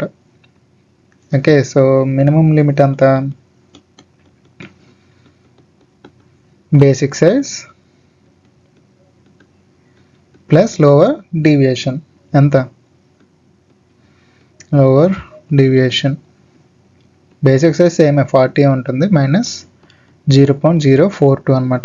It comes out to B 39.958 mm అనమాట. Okay, so ఇక్కడ మనం చూడాల్సింది ఈ రెండింటికి మధ్య ఉండే ఆప్షన్స్ ఏవి, అది ఏదైతే లేదో దాని ఆన్సర్ అనమాట. మనకి 40.068 అన్నాడు, ఇక్కడ మనకి ఆన్సర్ అది కదా. ఓకే, సో ఇది విత్ ఇన్ ద లిమిట్ అన్నట్టు. ఓకే, సో 06996 అన్నాడు, ఇది రాంగ్. Okay, so out of the limit. 40 within the limit అంటే బేసిక్ సైజే కదా, 39.998. ఓకే, ఇది కూడా within the limit. So option B is out of the limit అనమాట. Okay, so option B is the answer for this question. Okay, which one of the following is the hardest cutting tool material? So option A it self is right కదా. So diamond అనేది మనకి ఎర్త్లో లభించే అత్యంత కఠినమైన that సహజమైన material అనమాట, hardest known material ఇది. So దీని మోస్ట్ హార్డ్నెస్ అనేది 10 ఉంటుంది అనమాట. సో అందువల్ల మిగతా అన్ని కటింగ్ టూల్ మెటీరియల్స్తో పోలిస్తే ఇది అత్యంత కఠినమైన మరియు ఎక్కువ కాలం మన్నగలిగే కటింగ్ టూల్ మెటీరియల్ అనమాట. ఓకే, సెరామిక్స్ అన్నాడు, సెరామిక్స్ చాలా గట్టిగా ఉంటాయి మరియు అధిక ఉష్ణోగ్రతను కూడా తట్టుకోగలరు, కానీ డైమండ్తో పోలిస్తే ఇది కొంచెం తక్కువ హార్డ్నెస్లో. ఓకే, నెక్స్ట్ సెరామెట్స్ అన్నాడు. సో సెరామిక్స్ మెటల్స్ కలయికతో సెరామెట్స్ అనేవి తయారవుతాయి అనమాట. సో ఇవి హై స్పీడ్ మెషినింగ్కి బాగా పనిచేస్తాయి, కానీ డైమండ్ అంత హార్డ్నెస్ ఉండవు దీనికి. Next cemented carbides. సో మేజర్గా వర్క్షాప్లో విస్తృతంగా వాడే బలమైన టూల్ మెటీరియల్ అయినప్పటికీ హార్డ్నెస్ రిలేటెడ్గా డైమండ్తో ఏది సరిపోదు అనమాట. Okay, so option A is the right one. Which of the following is a vector quantity అన్నాడు. సో సింపుల్ కదా, డిస్ప్లేస్మెంట్. ఓకే, సో టైం అనేది మనకి మ్యాగ్నిట్యూడ్ మాత్రం ఇస్తుంది, సో స్కేలర్. నెక్స్ట్ స్పీడ్ కూడా scalar, distance scalar. Okay, so both magnitude and direction ఇచ్చేది displacement కదా. Instrument for measuring blueness of the sky or ocean is called. So that is called cyanometer, CYANO. Okay, so option C అనమాట. Okay, so bath metre అనేది నీటి లోతును లేదా సముద్రం లోతును కొలవడానికి ఉపయోగించే ఒక పరికరం అనమాట. సో నెక్స్ట్ సెరోనోగ్రాఫ్ అంట, ఇది ఉరుములు మరియు మెరుపులు అంటే థండర్ స్టార్మ్స్, లైట్నింగ్స్ రికార్డ్ చేసే వాతావరణ పరికరం అనమాట. ఓకే, సో సైనోమీటర్ అనేది ఆకాశం లేదా సముద్రం నీటి యొక్క నీలిరంగు ఇంటెన్సిటీని, okay, so blueness or colour intensity of the blue sky or ఓషన్ని కొలవడానికి దీన్ని ఉపయోగిస్తాం అనమాట. ఓకే, సో నెక్స్ట్ బారోమీటర్ అంటే తెలుస్తుంది, అట్మాస్ఫియర్ ప్రెజర్ కొలవడానికి. Okay, which of the given is not a vector అన్నాడు. సో నాట్ ఎ వెక్టర్ అంటే ఏంటి, simple mass. Okay, so force అంటే ఏంటి, ఫోర్స్ అనేది మన బలం అనేది ఏ వస్తువుపై ఎంత పరిమాణంలో ప్రయోగించబడుతుందో తెలుపుతుంది, అలాగే ఏ డైరెక్షన్లో ప్రయోగించబడుతుందో కూడా తెలుస్తుంది అనమాట. సో మొమెంటం అంటే మాస్ ఇంటూ వెలాసిటీ. సో వేగానికి దిశ ఉంటుంది కాబట్టి మనకి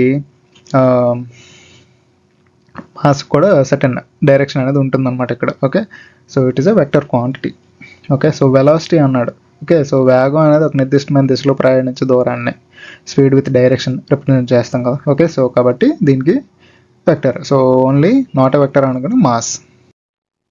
ఏ తో ఈజ్ డాష్ ఇంచెస్ అన్నాడు. సో తో అంటే 1/1000 inches. Okay, so option C అన్నమాట.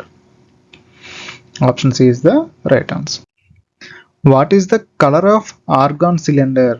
So dark green shoulder, option A అనమాట ఇది. ఓకే, సో డార్క్ గ్రీన్ సోల్డర్లో కలర్లో ఆర్గాన్ అనే వెల్డింగ్లో షీల్డింగ్ గ్యాస్ వాడే ఇన్నట్ గ్యాస్ భద్రతా ప్రమాణాల దృష్ట్యా మనం ఇంటర్నేషనల్ స్టాండర్డ్స్లోనూ ఎక్కువగా యూజ్ చేస్తాం అనమాట దీన్ని. ఓకే, సో ముదురు ఆకుపచ్చ కలర్ అన్నట్టు. ఓకే, సో ఆ పెయింటింగ్ అనేది యూజ్ చేస్తాం సిలిండర్కి. ఓకే, సో ఎల్లో సోల్డర్ అనేది మనకి టాక్సిక్ అండ్ కరోజివ్ గ్యాసెస్కి యూజ్ చేస్తాం. గ్రే సోల్డర్ అనేది CO2. ఓకే, సో గ్రే లేదా బూడిద రంగు షోల్డర్ కలిగిన వాటిని CO2 సిలిండర్కి యూజ్ చేస్తాం అనమాట. మెరూన్ అనేది మనకు తెలుసు కదా, ఇది కామన్ ఎసిట్లీన్. ఓకే, సో అట్లా ఎసిట్లీన్ గ్యాస్ సిలిండర్స్కి మెరూన్ అనేది యూజ్ చేస్తాం. Machine guard should be fitted to protect the operator and other nearby from in running nip points, flying chips, all of these కదా. Okay, so all of these. Okay, so 2 లేదా అంతకంటే ఎక్కువ తిరిగే రోలర్లు, గేర్లు లేదా బెల్ట్లు ఒకదానికొకటి దగ్గరగా వచ్చే చోట నిప్పు పాయింట్స్. ఓకే, సో క్లాత్స్ అంటే దుస్తులు లేదా వేలు ఇరికిపోయే ప్రమాదం ఉంటుంది కదా. సో ఆపరేటర్ని దీని నుంచి రక్షించడానికి గార్డ్ అనేది అవసరం అనమాట. So flying chips and sparks and machining లేదా కటింగ్ సమయంలో మెటల్ చిప్స్ మరియు స్పార్క్స్ నిప్పు రవ్వలు ఉంటాయి కదా, వేగంగా ఎగిరి కళ్ళలోకి లేదా చర్మంలో గాయాలు అవ్వకుండా మెషిన్ అనేది గార్డ్స్ రక్షణ ఇస్తాయి అనమాట. Rotating parts, lathe checks, spindles లేదా షాఫ్ట్ వంటి తిరిగే భాగాలకు ఎవరైనా ఆనుకోకుండా, తాకకుండా లేదా జుట్టు లేదా బట్టలు చుట్టుకోకుండా ఉండడానికి గార్డ్స్ అనేవి అడ్డుగా ఉంటాయి అన్నమాట. Okay, so all of this is the right answer. In case of an accident the victim should immediately be so asked to take rest, enquire about the accident, so attended to immediately is the right answer అనమాట. Okay, so వర్క్షాప్లో ఏదైనా ఎక్కడైనా ప్రమాదం జరిగినప్పుడు బాధితుడికి ఏమాత్రం ఆలస్యం చేయకుండా వెంటనే ఫస్ట్ ఎయిడ్ అందించి అవసరమైతే ఆసుపత్రికి తరలించాలన్నమాట. దీనివల్ల ప్రాణ నష్టాన్ని లేదా గాయాలు మరియు ఇతర తీవ్రంగా కాకుండా నివారించవచ్చు అనమాట మనం. Okay, what is the cross section of flat file? So it is rectangular కదా. ఫ్లాట్ ఫైల్ అంటే రెక్టాంగులర్ అనమాట. Okay, so option A. Which of the following satisfies the stable equilibrium condition అన్నాడు. So cone resting on the top on the horizontal flat surface అన్నాడు. So cone on top అంటే ఇది cone ఉంది కదా, so on it's top ఇది మనకి horizontal ఇలా ఉంటే బ్యాలెన్స్ అవుతుంది అన్నాడు. Wrong. Ball on the horizontal flat, ఇది రోల్ అయ్యే ఛాన్స్ ఉంటుంది. Cone resting on its base. Okay, so ఈ లెవెల్ అనమాట. So option C. Okay, so a ball on convex surface, ఇది కూడా రాంగ్ కదా, స్టేబుల్గా ఉండదు. So option C is the right answer. Okay, the process of removing the డట్ and impurities of the machine using kerosene and diesel is called.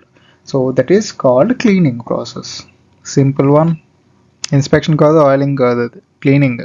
Already mention చేసాడు కదా. Okay, so removing the డట్ అంటే cleaning కదా, dismantling కాదు, oiling కాదు, inspection కాదు, cleaning. Okay, which of the following is main cracking process? Thermal cracking, hydro cracking, fluid catalytic cracking అంట. Thermal cracking అంటే ఇది పెట్రోలియం రిఫైనింగ్లో అత్యంత పురాతనమైన పద్ధతి అనమాట. ఇందులో కేవలం అధిక ఉష్ణోగ్రత మరియు ప్రెజర్ని ఉపయోగించి పెద్ద హైడ్రోకార్బన్ అణువుల్ని చిన్న చిన్న అణువులుగా విడగొడతారు అనమాట. ఓకే, సో ఇది ఒక related cracking process. Okay, next hydrocracking అన్నాడు. ఓకే, సో ఇది కెటలిస్ట్ సమక్షంలో హైడ్రోజన్ వాయువుని జోడించి చేసే ఒక ఆధునిక క్రాకింగ్ ప్రక్రియ అన్నమాట. దీని ద్వారా అత్యంత విలువైన డీజిల్, జెట్ ఫ్యూయల్ వంటి ఉత్పత్తులను పొందవచ్చు అనమాట. సో ఇది కూడా ఒక related. Okay, so next fluid catalytic cracking అన్నాడు, FCC. ఓకే, సో పెట్రోల్ పరిశ్రమలో గ్యాస్లీన్ ఉత్పత్తి చేయడానికి అత్యధికంగా వాడే ప్రధానమైన కెటలిటిక్ క్రాకింగ్ ప్రక్రియ అనమాట ఇది.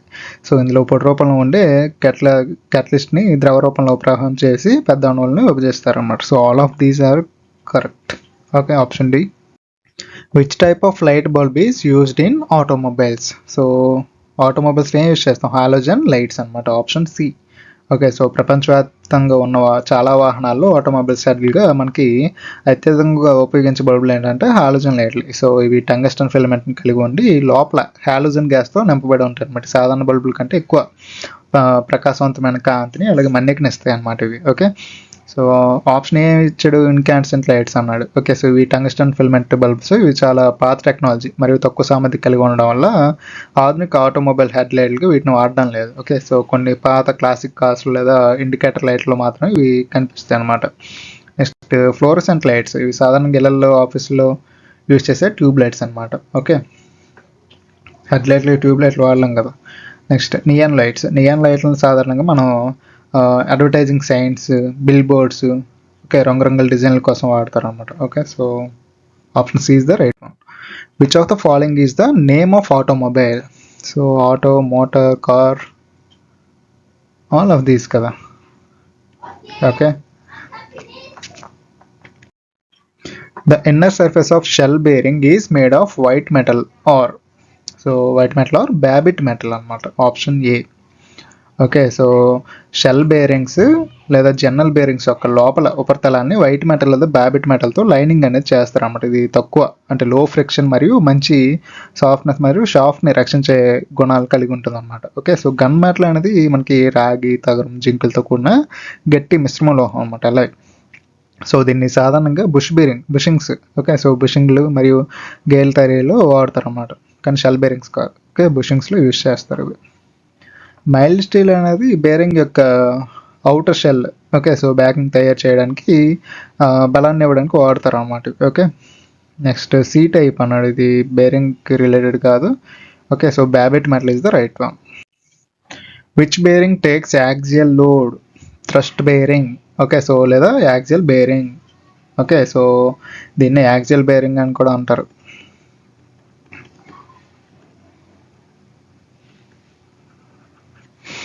Okay. So option B, only axial లోడ్స్నే ఇది క్యారీ చేస్తుంది అనమాట. జనరల్ అంటే రేడియల్, సో షాఫ్ట్కి పెర్పెండిక్యులర్గా పనిచేసే రేడియల్ లోడ్ని మాత్రమే మోయగలం అనమాట జనరల్ బేరింగ్స్ అనేవి. Okay. What is the shape of the acme threads? acme thread shape ఏంటి? Trapezoidal. Option B D. Improper crust flat, root radius and profile error during thread forming operations can be corrected by. This can be corrected by chasers. Okay. So chasers అనేది మనకి multi point cutting edge అనమాట. So cutting tool. Okay. Multi point cutting tool అది chasers అనేవి. Okay. So ఈ multi point cutting tool కలిగిన ఒక ప్రత్యేకమైన tool కదా. సో థ్రెడ్ ఫార్మింగ్ లేదా కటింగ్ సమయంలో ఏర్పడే క్రస్ట్ ఫ్లాట్, రూట్ రేడియస్ మరియు ప్రొఫైల్లోని లోపాలను, ఓకే, థ్రెడ్ ప్రొఫైల్ ఎర్రర్స్ సరిదిద్దడానికి మరియు థ్రెడ్ ఆకారాన్ని పరిపూర్ణంగా తీర్చిదిద్దడానికి దీన్ని యూజ్ చేస్తాం అన్నమాట. Okay. So option C. Okay. Emery అంటే తెలుసు, ఎమరింగ్. ఓకే. సో ఎమరింగ్ లేదా అబ్రాసివ్ పేపర్ను ఉపయోగించి కేవలం ఉపరితలాన్ని సర్ఫేస్ ఫినిషింగ్ అనేది చేయొచ్చు అనమాట. ఓకే. ఫర్దర్ టర్నింగ్ ఆపరేషన్ కాదు కదా, ఫైలింగ్ ఆప్షన్ కూడా కాదు. Okay. Recognise the following nut. So that is lock nut కదా. సో ఇక్కడ ఇమేజ్ చూడండి, లాక్ నట్ని ఇలా యూజ్ చేస్తాం అనమాట. ఫస్ట్ ఒక నట్ని బిగిస్తాం కదా, దాన్ని వైబ్రేషన్ ద్వారా రిమూవ్ అవ్వకుండా ఉండడం కోసం ఎక్స్ట్రాగా ఇలా నట్స్ అనేవి మనం పెడతాం అనమాట. ఓకే. సో లాక్ నట్ అనేది మనకి ఇక్కడ ఇమేజ్లో చూసినట్లుగా మనకి ప్రధాన నట్ను బిగించిన తర్వాత దానిపైన మరొక పల్చని నట్ని లేదా జామ్ నట్టు వేసి బిగిస్తారన్నమాట. వైబ్రేషన్ వల్ల ప్రధాన నట్టు వదులుకోకుండా ఈ రెండు ఒకదానికొకటి వ్యతిరేక దిశలో బిగించబడి లాక్ చేయబడి ఉంటాయి అనమాట. దీన్ని లాక్ నట్ అని అంటాం. ఓకే. మిగతా చాలాసార్లు డిస్కస్ చేసాం. Castle nut is used to lock the nut. Okay. So option C. Okay. Close the nut, lock the nut, locking పర్పస్కి యూజ్ చేస్తాం క్యాజిల్ నట్. ఇది కూడా చాలాసార్లు చెప్పాం. The shape of the woodruff key, చెప్పండి shape అడుగుతాడని. So woodruff key అనగానే మనకి సెమీ సర్క్యులర్ అండ్ సెల్ఫ్ అలైనింగ్గా ఉంటుంది కదా. ఓకే. సెమీ సర్క్యులర్ కీగా ఉంటుంది. So in the form of segments of circle అని అదే కదా semi circular. Okay. So option B అనమాట. Okay. So option B is the right answer. Okay. So woodruff key అనేది సరిగ్గా ఒక సెగ్మెంట్ ఆఫ్ సర్కిల్ లేదా సెమీ సర్క్యులర్ డిస్క్ వల్లే cut చేయబడి ఉంటుంది అన్నమాట. దీన్ని సాఫ్ట్ పైన ఉండే అర్ధచంద్రాకారపు కీవే అంటే సెమీ సర్క్యులర్ కీవేలో కూర్చునేలా డిజైన్ చేస్తారు. ఓకే. సో పవర్ ట్రాన్స్మిషన్కి ఎక్కువ యూజ్ అవుతాయి ఈ keys. So which type of gear set is use to convert rotary motion into linear motion and vice versa. So answer here is rack and pinion అనమాట. Okay, so ఇక్కడ ఇమేజ్లో చూడొచ్చు మీరు. సో ఇలా ఉంటుందన్నమాట. సో రోటరీ మోషన్, దీని rotary motion కదా, సో దీని రొటేటింగ్ మోషన్ని లీనియర్ మోషన్గా, టు అండ్ ఫ్రో మోషన్గా కదులుతుంది ఇక్కడ, చూసారా. సో మనం ఇక్కడ అబ్జర్వ్ చేస్తే ర్యాక్ అంటే నేరుగా ఉండే టీత్ కలిగిన ఒక బార్. ఓకే, సో ఇక్కడ చూడొచ్చు కింద ఉంది కదా, అది ర్యాక్ అనమాట. సో పీనియన్ అంటే చిన్న గేర్. సో పీనియన్ యొక్క రోటరీ మోషన్ని ర్యాక్ యొక్క లీనియర్ మోషన్గా కన్వర్ట్ చేస్తుంది అనమాట. ఓకే, సో ఆప్షన్ డి అనమాట. The wheel of dense structure is used for, so it is used for finishing operation అనమాట.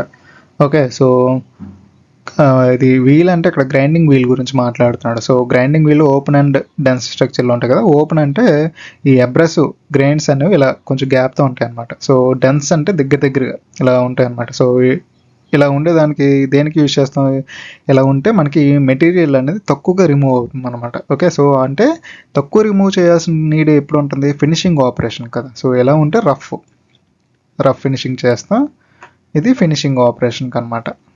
ఓకే, సో రఫ్ అంటే ఎక్కువ మెటీరియల్ మనం తీయాలన్నప్పుడు ఈ అబ్రెసివ్ మధ్య చిప్ అనేది ఇన్సెట్ అయ్యి మనకి కటింగ్ యాక్షన్ అనేది జరగడం కోసం ఇలా గ్యాప్స్ అనేవి ఎక్కువ ఉంటాయి అనమాట. సో ఫినిషింగ్ ఆపరేషన్కి వచ్చేటప్పుడు చిన్న అబ్రెసివ్ అనేది దగ్గరగా ఉంటాయి. సో డెన్స్ స్ట్రక్చర్ అన్నాడు ఇక్కడ కనుక, డెన్స్ అంటే ఇక్కడ దగ్గరగా ఉండే. ఓకే, సో ఇది ఫినిషింగ్ ఆపరేషన్ అనమాట. Option C. Okay, so dense structure అంటే మనం గ్రైండింగ్ వీల్లో అబ్రెసివ్స్ చాలా దగ్గరగా అమర్చబడి ఉంటాయి అనమాట. ఇవి తక్కువ లోహాన్ని తొలగించి వర్క్ పీస్ అనే పైన ఫినిషింగ్ ఆపరేషన్ అనేది చేస్తాయి అనమాట. అంటే డైమెన్షనల్ యాక్యురసీని అచీవ్ చేయడం కోసం చేస్తాయి అనమాట. ఓకే, సో సూపర్ ఫినిషింగ్ అని కూడా ఉంది కదా సార్ అని అడగచ్చు. సో సూపర్ ఫినిషింగ్ అనేది చాలా సూక్ష్మమైన మరియు అత్యుత్తమైన ఉపరితల నాణ్యతను యూజ్ చేస్తాయి అనమాట. సో మనం ఏం చేస్తాం, ల్యాపింగ్, హార్నింగ్ ఇలాంటివి యూజ్ చేస్తాం. సూపర్ ఫినిషింగ్ ఆపరేషన్స్ అవి. ఓకే, సో ఇంకా అబ్రెసివ్ గ్రెయిన్స్ అనేవి చాలా తక్కువ పరిమాణంలో ఉంటాయి మేడం. ఓకే, సో మనకి అక్కడ సర్ఫేస్ ఫినిషింగ్ అనేది సూపర్గా ఎక్కువగా అచీవ్ చేయొచ్చు. ఓకే, సో రఫ్ గ్రైండింగ్ అనేది finishing operation. Least count of outside vernier micrometer, outside inside అని పక్కన పెడితే వెనియర్ మైక్రోమీటర్ అన్నాడు కనుక option B 0.001 is the right answer. Okay, the hardness of wheel is specified by, so it is specified by alphabetical letters. Okay, so wheel అంటే మన grinding వీల్గా ASI, GST, BOMB, bomb. Okay, so ఇలా అనుకున్నాం కదా, abrasive, size, grade, structure, bond. Okay, so hardness of the wheel అన్నాడు. Okay, so దాని bonding material అనేది ఎంత గట్టిగా లేదా మృదువుగా ఉంటుందో తెలిపేదాన్ని మనం రిప్రజెంట్ చేస్తాం. సో ఇవి మనకు ఓన్లీ రెండే చెప్పాను నెంబర్స్ ఉండేవి, అంటే సైజు, స్ట్రక్చరు, ఈ రెండే నెంబర్స్ ఉంటాయి అని చెప్పాను కదా. ఓకే, సో మిగతావన్నీ మనకి ఆల్ఫబెట్స్ ఉంటాయి అన్నమాట. ఓకే, సో IP అనేది మీడియం చెప్పాను కదా, bond. So A to H అనేది మనకి సాఫ్ట్ అనమాట, సాఫ్ట్ వీల్. బాండ్ గురించి మాట్లాడుతున్నాం. నెక్స్ట్ Q to Z అనేది మనకి హార్డ్ వీల్స్. ఓకే, సో ఈ specification hardness of the wheel చెప్పడానికి ఏంటి యూజ్ చేస్తాం అంటే ఆల్ఫాబెటిక్ లెటర్స్ని యూజ్ చేస్తాం. సో ఇక్కడ ఈ షార్ట్ కట్ కూడా అవసరం లేదు కదా, జస్ట్ సైజ్కి, స్ట్రక్చర్స్కి నెంబర్స్ వాడతాం, మిగతా వాటన్నిటికీ ఆల్ఫాబెట్స్ వాడతాం కదా. అబ్రెసివ్ కన్నా ఏ వాడతాం. Okay, so grain size, okay సైజ్కి నెంబర్ వాడతాం, స్ట్రక్చర్కి, గ్రేడ్కి, వీటన్నిటికీ దేనికి ఎలా వాడతాం అనేది మనం డిస్కస్ చేసాం బాగా. Okay, so option B is the right one. Okay, so BHN అంటే బ్రినల్ హార్డ్నెస్ నెంబర్, డైరెక్ట్గా హార్డ్నెస్ అని కానీ హార్డ్నెస్ నెంబర్ ఇచ్చారు చూసారా. సో మనం హార్డ్ వీల్ అన్నప్పుడు మనకి గ్రైండింగ్ వీల్ అనేది స్ట్రైక్ అవ్వాలి, లేదంటే కన్ఫ్యూజ్ అయ్యే ఛాన్స్ ఉంటుంది. So what is the name of the grinding operation అన్నాడు. సో గ్రైండింగ్ ఆపరేషన్ ఇక్కడ చూస్తే ఇది యాంగులర్ సర్ఫేసెస్ చేస్తుంది. So option D. Okay, option V అంటే వి గ్రూవ్స్ ఎడ్జెస్ని ఫినిషింగ్ చేస్తుంది కదా. So grinding angular surfaces. What will happen if the job is fit loosely in the centre while cylindrical grinding అన్నాడు. So job will not be formed in the round shape, that is the answer. ఎందుకంటే మనం cylindrical grinding చేసేటప్పుడు work పీస్ని central మధ్య బిగిస్తారు అనమాట. ఒకవేళ job సెంటర్లో లూజ్గా ఉంటే గ్రైండింగ్ వీల్ ఒత్తిడికి జాబ్ సరిగ్గా తిరగకుండా వైబ్రేట్ అవుతుంది అనమాట, లేదా అటు ఇటు కదులుతుంది. దీనివల్ల జాబ్ అనేది ఖచ్చితమైన రౌండ్నెస్ షేప్ని, అంటే ట్రూ సిలిండర్ షేప్ని కోల్పోయి ఓవల్గా అయ్యే ఛాన్సెస్ ఉంటాయి అనమాట. Okay, so option A is the right one. What is the SI unit of mechanical energy? Joule కదా. ఓకే, సో మెకానికల్ ఎనర్జీ అని ఎనర్జీ అంటేనే joule. Okay, so option A అనమాట. Okay, so what అనేది మనకి పవర్కి, Newton second అనేది దేనికి impulse. Okay, so change in momentum కదా, so దానికి న్యూటన్ సెకండ్ అనమాట. జౌల్ సెకండ్ అనేది మనకి ప్లాంక్స్ కాన్స్టెంట్, యాంగులర్ మొమెంటమ్ దీనికి ఉంటుంది అనమాట. Okay, what is the name of the part marked X? కొన్నిసార్లు స్క్రోల్ గురించి నేను చెప్పాను కదా. ఓకే, సో ఆప్షన్ బి అనమాట ఇక్కడ. ఓకే, సో ఇక్కడ మీరు చూడొచ్చు హెడ్ స్టాక్లో స్క్రోల్ అంటే ఏంటి అనేది. ఓకే, సో ఇక్కడ చూసినట్టయితే త్రీజా చక్ లోపల స్క్రోల్ ప్లేట్ ఉంటుంది. సో ఓకే, ఇక్కడ త్రీజా చక్ గురించి మాట్లాడితే ఈ జాస్ అనేవి ఒకే సమయంలో అంటే ఒకేసారి మూవ్ అవుతాయి అనమాట. సెల్ఫ్ సెంటరింగ్ జాబ్కి యూజ్ అవుతుంది ఇది. Okay, so scroll is the right answer. The size of three-jaw chuck is specified by the diameter of the body of the chuck. Okay, so option C. ఎందుకంటే ఇది lathe machine ఉపయోగించినప్పుడు 3-jaw chuck లేదా 4-jaw chuck యొక్క పరిమాణం అన్నప్పుడు దాని body యొక్క outer diameter body ద్వారానే కొలుస్తాం అన్నమాట. ఓకే, సో ఉదాహరణకి 160 mm చెక్, 200 mm చెక్ ఇలాంటివన్నీ యూజ్ చేస్తాం అన్నమాట. Okay, so option C. Turret tool in turret lathe. So boring work can be done by this, right? So drilling cannot be done and cannot be done it. So boring work can be done. Option D. Okay. So turret అంటే ఇక్కడ మనకి టరెట్ లేదులోనే hexagonal టరెట్ పైన boring బార్లు మరియు cutting tools అమర్చబడి దాని ద్వారా work పీస్లోని holes పెద్ద చేసే బోరింగ్ ఆపరేషన్ మరియు రీమింగ్ పనులకి అత్యంత ఖచ్చితంగా సమర్థవంతంగా చేయొచ్చు అనమాట మనం. Okay, to reduce internal stresses of a hardened tool, the method of heat treatment generally applied is, so that is tempering కదా. సో టెంపరింగ్ అంటే ఏంటి? ఏదైనా ఒక టూల్ లేదా మెటల్ ఆబ్జెక్ట్ హార్డనింగ్ చేసినప్పుడు దానిలోని బ్రిటిల్నెస్ మరియు ఇంటర్నల్ స్ట్రెస్సెస్ ఏర్పడతాయి అనమాట. ఇంటర్నల్ స్ట్రెస్సెస్ తగ్గించి టఫ్నెస్ని పెంచాలి.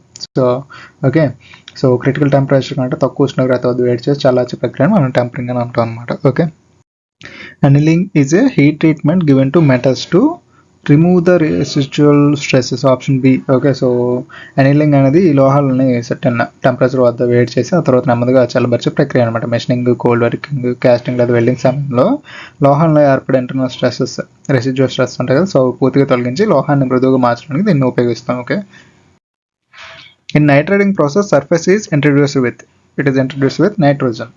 Okay, simple. Which device is used to measure the earthquakes? Seismograph. Option D. Right? Choose the correct option for the amount of carbon in medium carbon steels అన్నాడు. So medium carbon steels అంటే 0.3 to 0.75% ఉంటుంది carbon percentage అన్నది. Okay, so option A. Okay, medium carbon స్టీల్స్లో carbon శాతం 0.3% నుండి 0.5, okay, లేదా కొన్ని వర్గాలు మనకి కొన్నిసార్లు 0.75 వరకు కూడా ఉంటుంది. సో ఈ రకమైన ఉక్ అనేది బలాన్ని మరియు హార్డ్నెస్ కలిగి ఉంటుందన్నమాట. Okay, so 0.3 to 0.75 is the right answer. Okay, dash is considered for machining feasibility. So it is ductility కదా, డక్టైల్ మెటీరియల్స్ని మెషినింగ్ చేయడం చాలా ఈజీ చెప్పాలంటే, right? So option A. Which one among the following properties of a metal is the property by which resistance is offered to fracture by repeating bending or twisting అన్నాడు. So రిపీటెడ్గా అన్నాడు. So toughness is the right answer. Okay, so toughness అనేది metal యొక్క ఒక ముఖ్యమైన mechanical property కదా. So ఇది repeated bendings, twisting, torsion వంటి బలాల వల్ల లోహంలో పగులు ఏర్పడి విరిగిపోకుండా రెసిస్ట్ చేసే శక్తిని ఇస్తుంది అనమాట. షాక్, ఇంపాక్ట్లో తట్టుకునే సామర్థ్యం దీనివల్ల వస్తుంది అనమాట. Okay, which one of the following is not mechanical property అన్నాడు. Corrosion resistance. Okay, first one is the right answer కదా. So option A. స్ట్రెంత్ అనేది మెకానికల్ ప్రాపర్టీ, హార్డ్నెస్, ఎలంగేషన్ ఇవన్నీ మెకానికల్ ప్రాపర్టీయే కదా. Okay, so option A is the right. While chipping, the clearance angle is the angle between. So it is the angle between working surface of the job and top కాదు, bottom surface of the cutting. Okay, option B. Okay, so chipping చేసేటప్పుడు chisel యొక్క కింద ఉండే ఉపరితలం bottom surface కదా. So face మరియు work piece యొక్క working సర్ఫేస్కి మధ్య ఉండే కోణాన్ని మనం క్లియరెన్స్ యాంగిల్ అని అంటామంట. సో ఈ కోణం వల్లే చిజిల్ అడుగు భాగం జాబ్కి అనవసరంగా తగిలి ఫ్రిక్షన్ ఏర్పడకుండా అంటే రబ్బింగ్ యాక్షన్ ద్వారా సులభంగా లోపలికి చొచ్చుకుని వెళ్తుంది అనమాట. Okay, red colour appears in forging when temperature is 700 degrees centigrade అనమాట. ఓకే, సో మెటలర్జీ రిలేటెడ్ చూస్తే స్టీల్ని వేడి చేసినప్పుడు సుమారు 700 degrees సెంటిగ్రేడ్ ఉష్ణోగ్రత వద్ద మనకి కంటికి కనిపించే విధంగా మొదట red colour, red heated, okay, red heated అంటారు కదా, సో అది ఏర్పడుతుంది అనమాట. Okay, which marking media is used for casting and forging surfaces అన్నాడు. సో చాక్ పౌడర్ కదా, option A. Okay, so casting మరి ఫోర్జింగ్ చేసిన ఉపరితలాలు రఫ్గా ఉంటాయి కదా, రఫ్ సర్ఫేసెస్, అలాగే ఆక్సైడ్ పొరలు ఉంటాయి. సో ఈ రకమైన గరుకు ఉపరితలాలపై లైన్లు స్పష్టంగా కనిపించడానికి చాక్ పౌడర్ను నీటితో కలిపి, అంటే వైట్ వాష్ అంటారు కదా, సో దానిని లేయర్గా పోస్తారనమాట. Okay, so option A. Prussian blue అంటే తెలుసు కదా, ఫైలింగ్ చేసిన మెషిన్ తర్వాత నునుపుగా తయారు చేసిన ఉపరితలాలపై, ఓకే, సో ఖచ్చితమైన మార్కింగ్ చేయడానికి ఉపయోగపడుతుంది అనమాట. ఓకే, కాపర్ సల్ఫేట్ అనేది పాయిజనస్ చెప్పాం కదా, సో ఇది కూడా బాగా ఫినిషింగ్ లేదా మెషిన్ చేసిన ఉపరితలాలపై మాత్రం ఒక మార్క్ మీడియాగా యూజ్ చేస్తాం అనమాట. రెడ్ లెడ్ అన్నమాట. ఓకే, సో సాధారణంగా కలర్ కోటింగ్ లాంటి వాటికి యూజ్ చేస్తాం వీటికి. Next, what type of seam can be used to join a collar to flange without using solder or screw or rivets? So that is dovetail seam అనమాట, option A. Okay, so dovetail seams ఏంటి? Sheet metal పైన solder, screw లేదా రివిట్లు ఉపయోగించకుండా ఒక కాలర్ను ఫ్లాన్స్తో గట్టిగా మరియు శాస్త్రంగా కలపడానికి ఒక డౌటైల్ సీమ్ని ప్రత్యేకంగా ఉపయోగిస్తారన్నమాట. పిట్స్బర్గ్ సీమ్ అంటే ఎయిర్ కండిషనింగ్ డక్ట్స్ తయారీలో దీర్ఘచతురస్రాకార పైపుల అంచులను లాక్ చేయడానికి వాడే ఒక రకమైన లాకింగ్ సీమ్ అది. Okay, so snap locking seam అంటే HVAC. Okay, so HVAC ductings pipe locking కొరకు వాడే మరొక లాకింగ్ పద్ధతి అనమాట. నెక్స్ట్, క్లీట్ సీమ్ అన్నాడు. ఇది రెండు డక్ట్ల ముక్కల అంచులను సులభంగా అడ్జస్ట్ చేయడానికి వేర్వేరు క్లీట్ స్ట్రిప్స్ని ఉపయోగించే పద్ధతి అనమాట. So option A is the right one. Okay, so that's all about the fitted trade theory. Okay, so this is the last class of fitted trade theory. బాగా ప్రిపేర్ అవ్వండి. ఓకే, సో చాలాసార్లు చెప్తున్నాగా com mind సెట్తో రాయండి. చాలా వరకు pressure తీసుకుని spoil చేసుకుంటాం మన కెరీర్స్ని. Okay, so ఇప్పటిదాకా చదివింది చాలు. సో జస్ట్ గ్లాన్స్ చేయండి, ఒక పీడిఎఫ్ తీసుకోండి లేదా బుక్స్ తీసుకొని అలా చూస్తూ ఉంటే మనకి ఈజీగా రివైజ్ అవుతుంది. ఓకే, సో ప్రతి పాయింట్ని చదవాల్సిన అవసరం లేదు. మనకి అలా గుర్తుంచుకునేలా చాలాసార్లు రివైజ్ చేసి ఉంటాం కదా, చాలా కష్టపడ్డారు. So just have a glance at the PDFs. Okay, so only okay part మీద డిపెండ్ అవ్వకండి. ఓకే, సో మీకు యాప్టిట్యూడ్ రీజనింగ్ ఫస్ట్ పార్ట్ కూడా అవసరం, బేసిక్ సైన్స్ ఇవన్నీ ఉంటాయి కనుక సో అన్నిటిని జస్ట్ అలా టచ్ చేసుకోండి. 2-3 days ఉంది, సో ఎక్కువ కష్టపడకండి. Okay, thank you.